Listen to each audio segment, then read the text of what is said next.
The palace hallway was empty. Too empty. Camilla's heels clicked against the marble floor, each step louder than the last. She had just left a tense meeting with palace advisors. Her jaw was tight. Her hands were shaking. No one was supposed to see her like this. She reached the heavy oak door of her private sitting room and stepped inside. The door slammed behind her. Hard. The sound echoed down the corridor. It's like a gunshot. What she didn't know was that a security camera had been left running. The one tucked above the doorframe. The red light was still blinking, and it captured everything. Before we continue, if you love true stories filled with emotion and real human moments, subscribe and turn on notifications. You won't want to miss what happens next. Camilla stood in the center of the room, breathing hard. Her hands went to her face. For a moment, she just stood there, silent. Then she let out a long, shaky breath. "I can't do this anymore," she whispered. Her voice cracked. It wasn't the voice of a queen. It wasn't the voice of someone composed and collected. It was the voice of someone breaking. She walked to the window and stared out at the gardens. The late afternoon light made everything look golden, perfect. But inside, nothing felt perfect. She turned and grabbed her phone from the table. Her fingers trembled as she scrolled. Then she stopped. Her face changed. Her mouth opened slightly. Whatever she saw on that screen drained the color from her cheeks. She sat down on the armchair, slowly, like her legs wouldn't hold her anymore. "They knew," she said quietly. "They knew the whole time." Who knew? What did they know? The camera kept recording. Camilla leaned forward, elbows on her knees, head in her hands. She stayed like that for nearly a minute. The only sound was the faint ticking of the clock on the mantel. Then her phone buzzed. She looked at it. Her expression shifted from sadness to something else. Anger. She stood up fast, almost knocking over the side table. "No," she said firmly. "Not this time." She paced the room, back and forth. Her mind was racing. Anyone watching could see it. Her lips moved like she was rehearsing something, preparing words for a conversation she didn't want to have. Then she stopped in the middle of the room. She looked directly at the phone in her hand. Her thumb hovered over the screen. She pressed it. "Hello," she said. Her voice steady now, cold. "We need to talk. Now." Whoever was on the other end must have said something because Camilla's face hardened. "I don't care what they think," she continued. "I'm done protecting people who won't protect me." There was a pause. She listened. "Fine," she said. "Tonight, but this ends. One way or another." She hung up. For a moment, she just stood there, staring at nothing. Then she walked back to the window. Her reflection stared back at her in the glass. She looked tired, worn, like someone carrying a weight no one else could see. The camera above the door captured it all.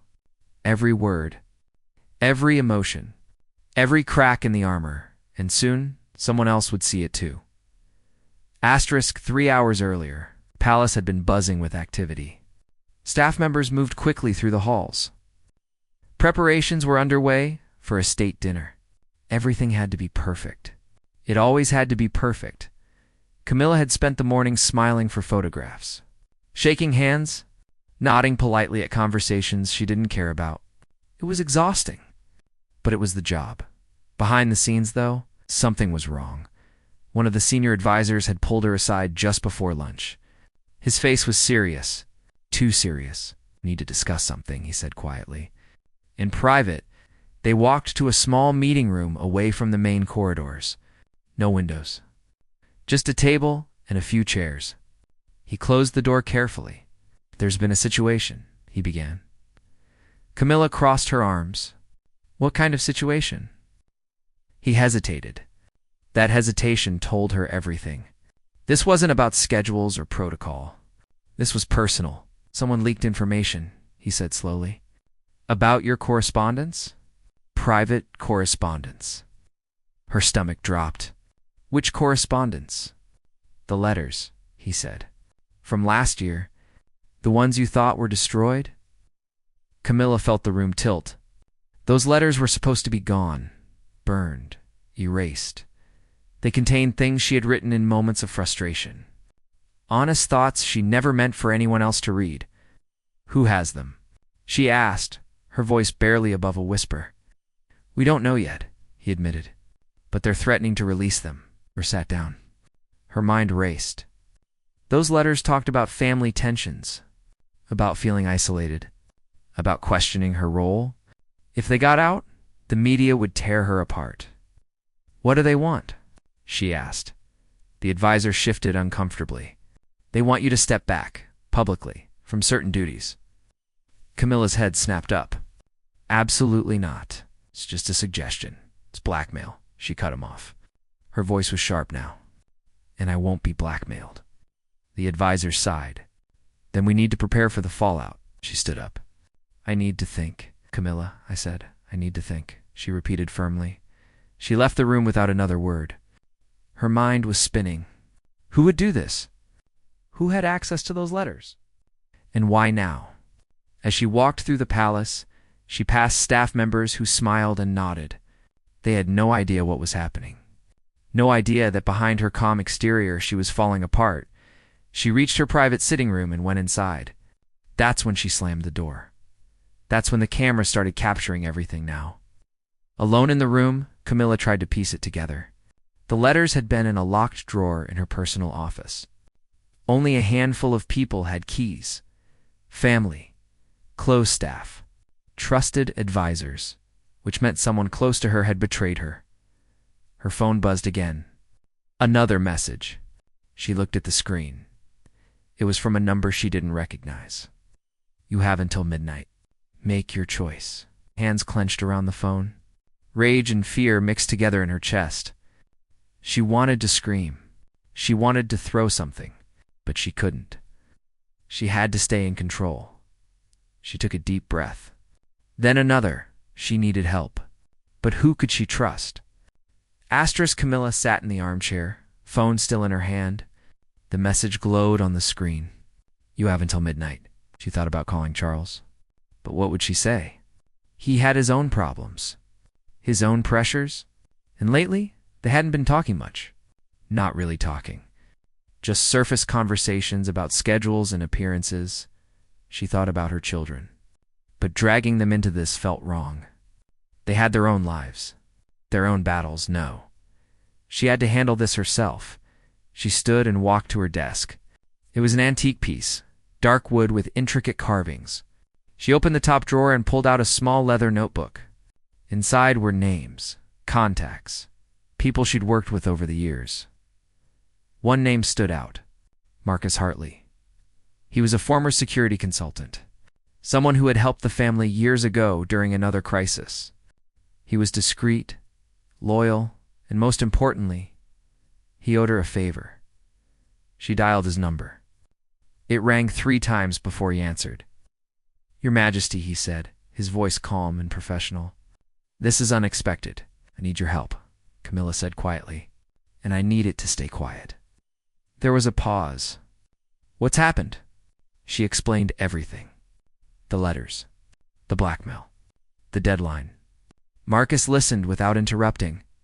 When she finished, he was silent for a moment. "Do you know who's behind it?" He asked. "No," she admitted. "But it has to be someone with access. Someone inside." "That narrows it down," Marcus said. "But not by much. Do you still have the original letters?" "No. They were supposed to be destroyed months ago. But someone kept them," Marcus said thoughtfully. "Or made copies. Either way, they've been planning this for a while." Camilla felt a chill run down her spine. "So what do I do?" "First, don't respond to the message," Marcus said. "Don't give them anything to work with. Second, let me do some digging. I have contacts who can trace that number. Find out where it came from." "How long will that take?" Camilla asked. "A few hours? Maybe less." Camilla looked at the clock. It was just past 6 in the evening. Midnight was 6 hours away. "All right," she said. "But Marcus, no one can know about this." "Not yet." "Understood," he said. "I'll call you as soon as I have something." He hung up. Camilla set the phone down and leaned back in the chair. She felt a small sense of relief. At least she was doing something. At least she wasn't alone. But the fear was still there. The uncertainty, the knowledge that someone close to her wanted to hurt her. She stood and walked back to the window. Outside, the sun was setting. The sky was painted in shades of pink and orange. It looked peaceful, beautiful, but it felt like a lie.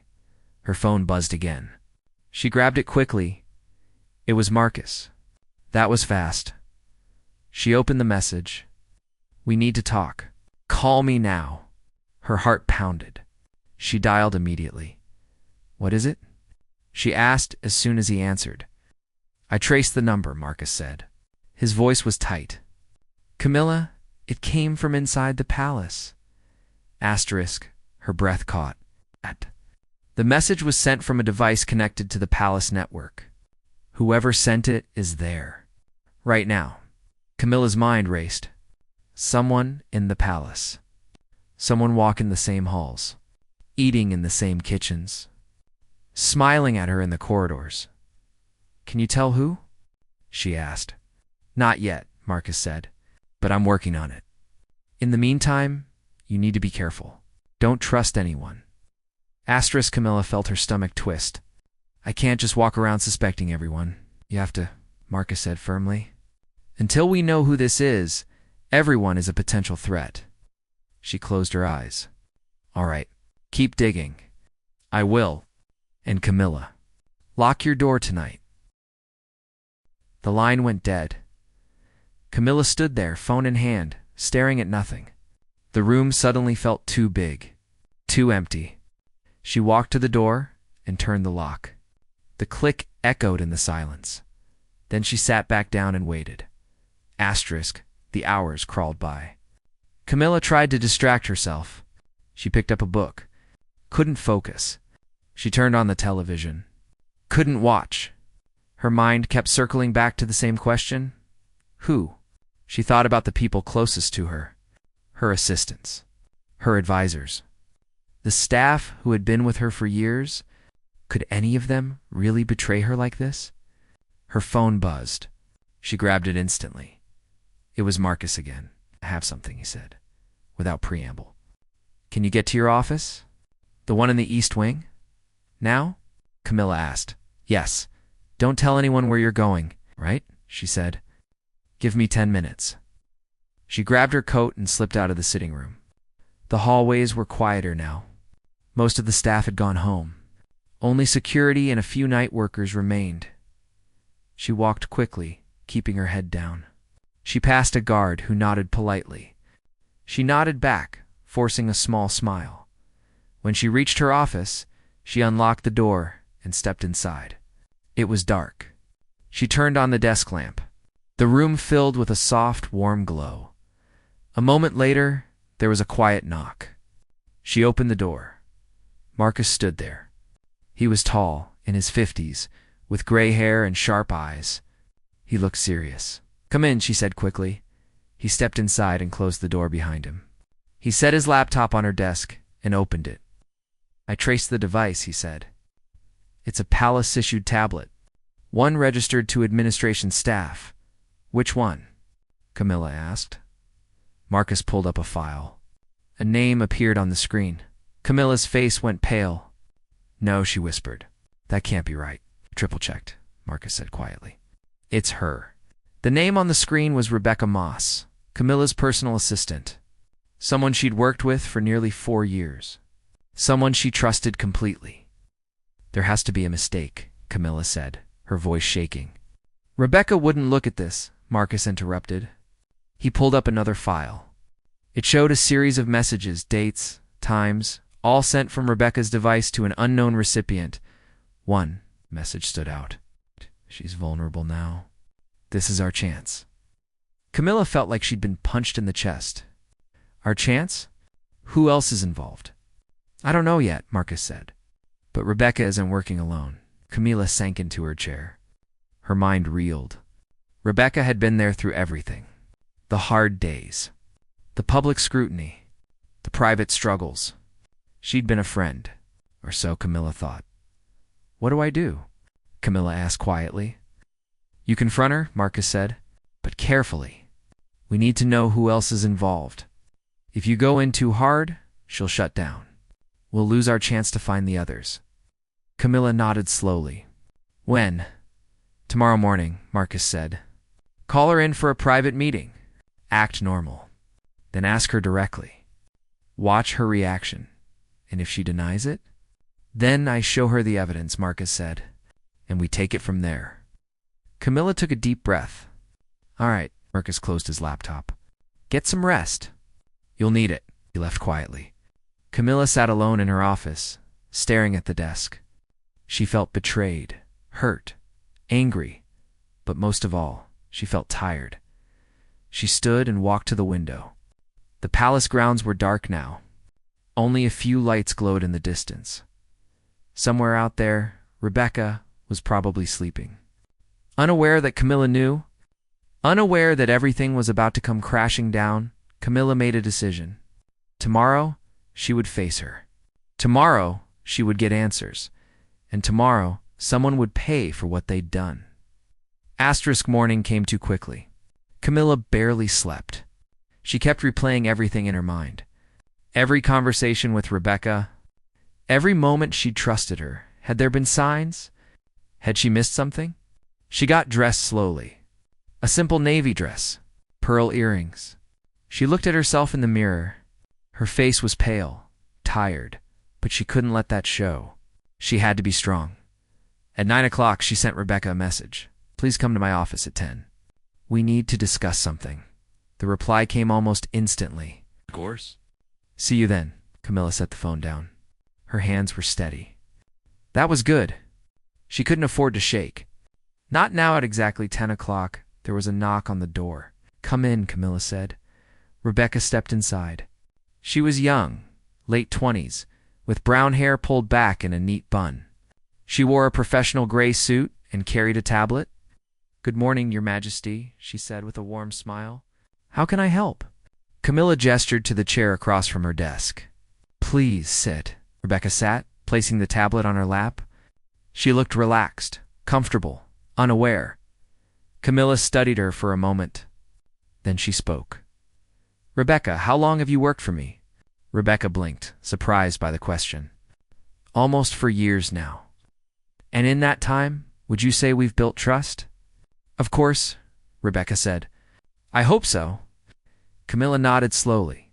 I thought so too. There was a pause. Rebecca shifted slightly. Is something wrong? Camilla leaned forward. I'm going to ask you a question, and I need you to be completely honest with me.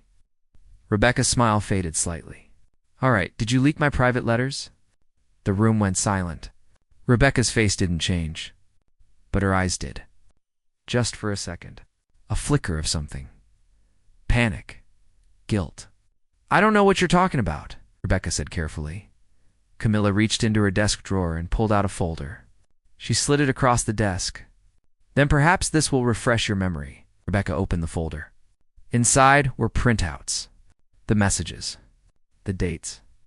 The evidence. Her face went white. I can explain, she started.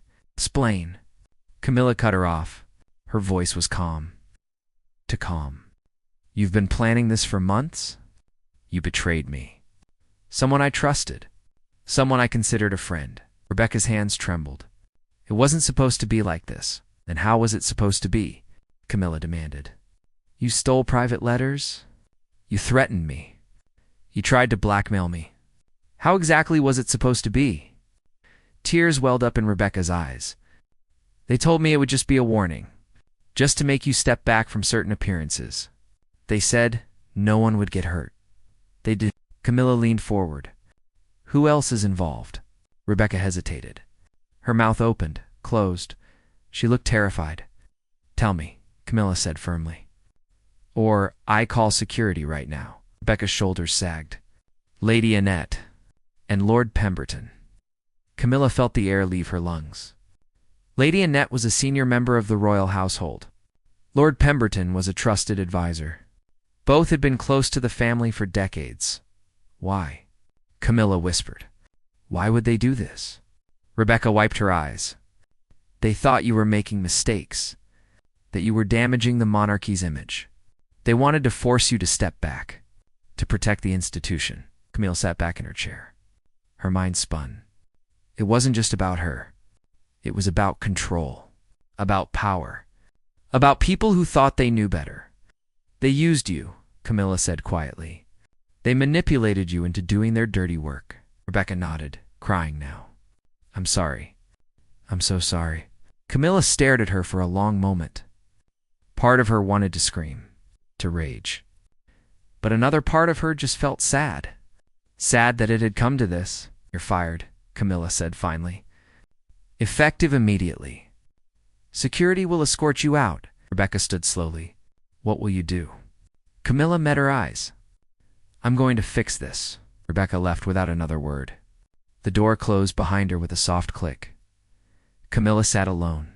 The evidence was in front of her. The names. The proof now came the hard part. Asterisk, by noon. Camilla had called an emergency meeting with Charles and 2 trusted legal advisors. They gathered in a private room. No staff. No interruptions. Camilla laid out everything. The letters, the blackmail, the names. She showed them the evidence Marcus had gathered. She told them about Rebecca's confession. Charles looked stunned. Lady Annette and Lord Pemberton? I can't believe it. Believe it, Camilla said firmly. They've been working against me for months, maybe longer. One of the legal advisors spoke up. With this evidence, we can remove them from their positions, possibly pursue legal action. I want them gone, Camilla said. Today, Charles nodded, agreed. But we need to handle this carefully. If this gets out, the media will have a field day. Let them, Camilla said. I'm done hiding. I'm done being afraid. The advisor looked concerned. Your Majesty, public perception is based on lies and manipulation, Camilla interrupted. I won't be controlled anymore. Not by them. Not by anyone. Charles reached across the table and took her hand. I'm with you, he said quietly. She looked at him. Really looked at him. And for the first time in a long time, she saw understanding in his eyes. Thank you, she whispered. By the end of the day, both Lady Annette and Lord Pemberton had been formally dismissed. Their offices were cleared. Their access revoked. The palace released a brief statement citing internal restructuring. The media speculated, of course. But without the full story, they couldn't do much damage. Camilla stood in her sitting room that evening, the same room where this had all begun. The room where the camera had captured her breaking down. Marcus had retrieved the footage. All of it. And then he'd erased it. No one else needs to see that, he'd said. She was grateful. Camilla walked to the window and looked out at the gardens. The sun was setting again. Another day ending. Another beginning on the horizon. She thought about everything that had happened. The betrayal. The fear. The fight. But she also thought about what she'd learned. That she was stronger than she realized. That she didn't have to face things alone. That trust, while precious, had to be earned. Her phone buzzed. A message from Charles. Dinner tonight? Just the 2 of us. She smiled. A real smile. Yes, she typed back. I'd like that. She set the phone down and took a deep breath. The weight on her chest felt lighter, not gone. But lighter, the palace was still standing. She was still standing. And tomorrow, she would wake up and keep going. Because that's what she did. That's what she'd always done. The door to her sitting room was open now. Not slammed. Not locked, just open, and she walked through it with her head held high.